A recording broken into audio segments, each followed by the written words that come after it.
কাজ কখনো ছোট না, কাজকে কাজের মতো দেখো। তোমার যে জায়গায় দক্ষতা আছে সেই জায়গায় ঝাঁপাই পড়ো। হইতে পারে সেটা ফ্রিল্যান্সিং, হইতে পারে সেটা আম বেচা, হইতে পারে জাম বেচা, হইতে পারে কর্পোরেট জব, হইতে পারে সরকারি জব। ভালো প্রিপারেশন, নিজেকে ওইভাবে দক্ষ করে তোলো। এছাড়া ওই দিন শেষে কাশেম কাকার মাইক, বউ নাই, টিয়া নাই, ফ্ল্যাট নাই, বাসা নাই, বাড়ি নাই, চাকরি নাই, ক্যারিয়ার নাই, হইব কেমনে? পরিশ্রম করবে না। হ্যাঁ, এই যে জ্ঞানটা দিতেছি না, জ্ঞানটা দেওয়ার কারণে আমার কাছে টাকা চলে আসতেছে। তোমার টাকার ব্যবস্থা তুমি করো, তোমার ধান্দার ব্যবস্থা তুমি করো। তোমাকে অমুকে করে দিব তো অমুক ভাই আশা দিছে একটা চাকরি দিব না ভাই, এগুলা খায় না এখন মার্কেটে। মার্কেটে একটা জিনিসই খায়, দিন শেষে তোমার শক্তি তুমি, দিন শেষে তোমার এনার্জি তুমি, দিন শেষে তোমার পরিশ্রম তোমাকেই করতে হইব।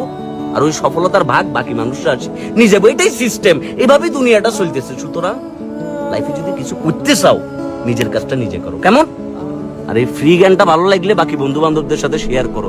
বাকি বন্ধু বান্ধব যারা ডিপ্রেশনে আছে, কাতার তলি বসি ইলন মাস্ক হওয়ার স্বপ্ন দেখতেছে, না ভাই এত সোজা না। Bill Gates, Steve Jobs, Elon Musk, হ্যাঁ, কার্লোস, তারা এমনি এমনি আসে না ভাইয়া, পরিশ্রম করে এসছে।